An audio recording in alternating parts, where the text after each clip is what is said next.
പുറപ്പാട് 16-ാം അധ്യായം.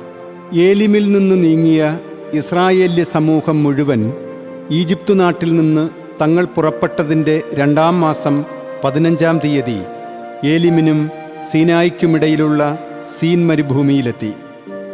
മരുഭൂമിയിൽ വച്ച് ഇസ്രായേല്യ സമൂഹം ഒന്നടങ്കം മോശയ്ക്കും അഹറോനുമെതിരെ പിറുപിറുത്തു. ഇസ്രായേല്യർ അവരോട് പറഞ്ഞു, ഈജിപ്തിൽ ഇറച്ചിപ്പാത്രത്തിനടുത്തിരുന്ന് തൃപ്തിയാവോളം അപ്പം ഭക്ഷിക്കവേ കർത്താവിൻ്റെ കരത്താൽ എങ്ങനെയെങ്കിലും ഞങ്ങൾ മരിച്ചിരുന്നെങ്കിൽ. എന്തെന്നാൽ ഞങ്ങളുടെ ഈ കൂട്ടം മുഴുവനെയും പട്ടിണി കൊണ്ട് കൊല്ലാനാണ് ഈ മരുഭൂമിയിലേക്ക് നിങ്ങൾ കൊണ്ടുവന്നിരിക്കുന്നത്. കർത്താവ് മോശയോട് പറഞ്ഞു, ഇതാ, ഞാൻ നിങ്ങൾക്കായി ആകാശത്തിൽ നിന്ന് അപ്പം വർഷിക്കും. ജനം പുറത്തിറങ്ങി ഓരോ ദിവസത്തേക്കുമുള്ളത് അതത് ദിവസം അവർ ശേഖരിക്കട്ടെ. അങ്ങനെ ഞാൻ അവർ എൻ്റെ നിയമത്തിൽ വ്യാപരിക്കുമോ ഇല്ലയോ എന്ന് പരീക്ഷിക്കും. 6-ാം ദിവസമാകട്ടെ അവർ കൊണ്ടുവരുന്നത് തയ്യാറാക്കുമ്പോൾ അത് ദിനംപ്രതി അവർ ശേഖരിക്കുന്നതിൻ്റെ 2 മടങ്ങാകും. മോശയും അഹറോനും എല്ലാ ഇസ്രായേല്യരോടുമായി പറഞ്ഞു, കർത്താവാണ് ഈജിപ്ത് ദേശത്ത് നിന്ന് നിങ്ങളെ പുറത്തു കൊണ്ടുവന്നതെന്ന് സന്ധ്യയ്ക്ക് നിങ്ങളറിയും. പ്രഭാതത്തിലാകട്ടെ കർത്താവിനെതിരെയുള്ള നിങ്ങളുടെ പിറുപിറുപ്പുകൾ അവിടുന്ന് കേട്ടിരിക്കുന്നതുകൊണ്ട് നിങ്ങൾ കർത്താവിൻ്റെ മഹത്വം ദർശിക്കും. നിങ്ങൾ ഞങ്ങൾക്കെതിരെ പിറുപിറുക്കാൻ മാത്രം ഞങ്ങളാരാണ്?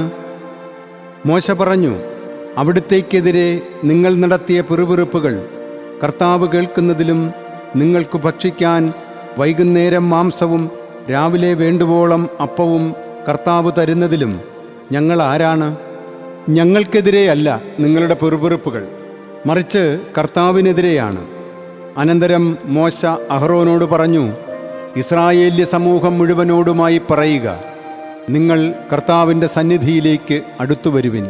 എന്തെന്നാൽ അവിടുന്ന് നിങ്ങളുടെ പിറുപിറുപ്പുകൾ കേട്ടിരിക്കുന്നു. അഹറോൻ ഇസ്രായേല്യ സമൂഹം മുഴുവനോടും സംസാരിക്കവേ അവർ മരുഭൂമിയിലേക്ക് മുഖം തിരിച്ചു. അപ്പോൾ അതാ, കർത്താവിൻ്റെ മഹത്വം മേഘത്തിൽ പ്രത്യക്ഷമായി. കർത്താവ് മോശയോട് ഇപ്രകാരം വചിച്ചു, ഇസ്രായേല്യരുടെ പിറുപിറുപ്പുകൾ ഞാൻ കേട്ടു. നീ അവരോട് ഇപ്രകാരം സംസാരിക്കുക, സായം സന്ധ്യയ്ക്ക് നിങ്ങൾ മാംസം ഭക്ഷിക്കും. പ്രഭാതത്തിൽ നിങ്ങൾ അപ്പം കൊണ്ട് തൃപ്തിയടയും. ഞാനാണ് നിങ്ങളുടെ ദൈവമായ കർത്താവ് എന്ന് അപ്പോൾ നിങ്ങൾ അറിയും. വൈകുന്നേരമായപ്പോൾ കാടപ്പക്ഷിക്കൂട്ടം ഉയർന്ന് പാളയം മൂടി. പ്രഭാതത്തിലാകട്ടെ പാളയത്തിനു ചുറ്റും ഹിമവിരിപ്പുണ്ടായിരുന്നു. ഹിമവിരിപ്പ് ഉയർന്നപ്പോൾ ഇതാ, മരുഭൂമിയുടെ ഉപരിതലത്തിൽ നേർത്ത ഒരു ചെതുമ്പൽ വസ്തു, ഭൂമിയിലെ മഞ്ഞുപോലെ നേർത്ത ഒന്ന്. ഇത് കണ്ടിട്ട് ഇസ്രായേല്യർ പരസ്പരം ചോദിച്ചു, മൻഹു? കാരണം അതെന്താണെന്ന് അവർ അറിഞ്ഞിരുന്നില്ല. അപ്പോൾ മോശ അവരോട് പറഞ്ഞു, അതാണ് കർത്താവ് നിങ്ങൾക്ക് ഭക്ഷണമായി തന്നിരിക്കുന്ന അപ്പം. കർത്താവ് കൽപ്പിച്ചിരിക്കുന്ന കാര്യം ഇതാണ്, അത് ഭക്ഷിക്കാനുള്ള ഓരോരുത്തൻ്റെയും ആവശ്യമനുസരിച്ച് നിങ്ങൾ അതിൽ നിന്ന് ശേഖരിക്കുവിൻ. ഒരുവൻ്റെ കൂടാരത്തിലുള്ള നിങ്ങളുടെ ആളുകളുടെ തലയെണ്ണമനുസരിച്ചുള്ള ഓമർ നിങ്ങൾക്ക് എടുക്കാം. ഇസ്രായേല്യർ അപ്രകാരം ചെയ്തു. കൂടുതൽ വേണ്ടവനും കുറച്ചു വേണ്ടവനും ശേഖരിച്ചു. പിന്നീട് ഓമർ കൊണ്ട് അവർ അളന്നപ്പോൾ കൂടുതലുള്ളവന് ബാക്കി വയ്ക്കേണ്ടി വന്നില്ല, കുറവുള്ളവന് തികയാതെയും വന്നില്ല. അത് ഭക്ഷിക്കാനുള്ള ഓരോരുത്തൻ്റെയും ആവശ്യമനുസരിച്ച് അവർ ശേഖരിച്ചു. മോശ അവരോട് പറഞ്ഞു, ആരും അതിൽ നിന്ന് പ്രഭാതത്തിലേക്ക് അവശേഷിപ്പിക്കാതിരിക്കട്ടെ. എന്നാൽ മോശയെ ശ്രവിക്കാതെ ആളുകൾ അതിൽ നിന്ന് പ്രഭാതത്തിലേക്ക് അവശേഷിപ്പിച്ചു.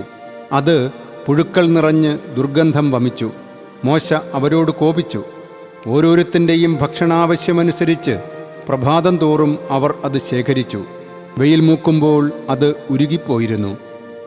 6-ാം ദിവസം ഓരോരുത്തർക്കും വേണ്ടി 2 മടങ്ങ് ഭക്ഷണം, അതായത് ഓമറിൻ്റെ ഇരട്ടി അവർ ശേഖരിക്കുന്നത് സമൂഹ നേതാക്കളെല്ലാം വന്ന് മോശയോട് വിവരിച്ചു. അപ്പോൾ അവൻ അവരോട് പറഞ്ഞു, കർത്താവ് കൽപ്പിച്ചിട്ടുള്ളത് ഇങ്ങനെയാണ്, നാളെ സാബത്താണ്, കർത്താവിനുള്ള വിശുദ്ധ സാബത്ത്. നിങ്ങൾ ചുടാനുള്ളത് ചുടുവിൻ, വേവിക്കാനുള്ളത് വേവിക്കുവിൻ. അധികം വരുന്നത് മുഴുവൻ നിങ്ങൾക്കായി പ്രഭാതത്തിലേക്ക് കരുതലായി മാറ്റിവെക്കുവിൻ. മോശ കൽപ്പിച്ചതുപോലെ അവർ അത് പ്രഭാതത്തിലേക്ക് മാറ്റിവെച്ചു. അത് ദുർഗന്ധം വമിച്ചില്ല, അതിൽ പുഴു ഉണ്ടായതുമില്ല. മോശ പറഞ്ഞു, ഇന്നു നിങ്ങൾ അത് ഭക്ഷിച്ചുകൊള്ളുവിൻ, കാരണം ഇന്ന് കർത്താവിനുള്ള സാബത്താണ്. ഇന്ന് പുറത്ത് നിങ്ങൾ അത് കണ്ടെത്തുകയില്ല. 6 ദിവസം നിങ്ങൾ അത് ശേഖരിക്കണം. 7-ാം ദിനത്തിൽ സാബത്തിൽ അതുണ്ടായിരിക്കുകയില്ല. 7-ാം ദിവസം ജനത്തിൽ നിന്ന് ചിലർ അത് ശേഖരിക്കാനായി പുറത്തിറങ്ങിയെങ്കിലും കണ്ടെത്തിയില്ല. അപ്പോൾ കർത്താവ് മോശയോട് അരുൾ ചെയ്തു, എത്ര നാൾ എൻ്റെ കൽപ്പനകളും നിയമങ്ങളും പാലിക്കാൻ നിങ്ങൾ വിസമ്മതിക്കും? കർത്താവ് നിങ്ങൾക്കു സാബത്ത് നൽകിയിരിക്കുന്നുവെന്ന് കാണുവിൻ. അതുകൊണ്ടാണ് 6-ാം ദിവസം അവിടുന്ന് നിങ്ങൾക്ക് 2 ദിവസത്തേക്കുള്ള ഭക്ഷണം തരുന്നത്. 7-ാം ദിവസം നിങ്ങൾ ഓരോരുത്തനും സ്വസ്ഥാനത്ത് തന്നെ കഴിയുവിൻ. ആരും തൻ്റെ സ്ഥലത്ത് നിന്ന് പുറത്തു പോകരുത്. അങ്ങനെ 7-ാം ദിവസം ജനം വിശ്രമിച്ചു. ഇസ്രായേൽ ഭവനം അതിന് മന്ന എന്ന് പേരിട്ടു. അത് കൊത്തമ്പാലരി പോലെയായിരുന്നു, വെളുത്തതായിരുന്നു. അതിൻ്റെ രുചി തേൻ ചേർത്ത അടയുടേതുപോലെയായിരുന്നു. മോശ പറഞ്ഞു, കർത്താവ് കൽപ്പിക്കുന്ന കാര്യം ഇതാണ്: നിങ്ങളുടെ തലമുറകൾക്ക് സൂക്ഷത്തിനായി നീ അതിൽ നിന്ന് ഒരു ഓമർ നിറയ്ക്കുക. ഇത് ഈജിപ്തിൽ നിന്ന് ഞാൻ നിങ്ങളെ കൊണ്ടുപോരുമ്പോൾ മരുഭൂമിയിൽ വച്ച് നിങ്ങളെ ഊട്ടിയ ഭക്ഷണം അവർ കാണേണ്ടതിനാണ്. മോശ അഹ്റോനോട് പറഞ്ഞു, ഒരു പാത്രമെടുത്ത് ഒരു ഓമർ നിറയെ മന്ന അതിൽ നിക്ഷേപിക്കുക. നിങ്ങളുടെ തലമുറകൾക്ക് സൂക്ഷിക്കാനായി നീ അത് കർത്തൃസന്നിധിയിൽ നീക്കിവയ്ക്കുക. കർത്താവ് മോശയോട് കൽപ്പിച്ചതുപോലെ സാക്ഷ്യഫലകത്തിന് മുമ്പിൽ സൂക്ഷിക്കാനായി അഹ്റോൻ അത് കരുതി വച്ചു. ഇസ്രായേല്യർ വാസയോഗ്യമായ ഭൂമിയിൽ എത്തും വരെ 40 വർഷം മന്ന ഭക്ഷിച്ചു. കനാൻ ദേശാതിർത്തിയിൽ എത്തും വരെ മന്ന തന്നെയാണ് അവർ ഭക്ഷിച്ചിരുന്നത്. ഓമർ എന്നത് എഫായുടെ 10-1.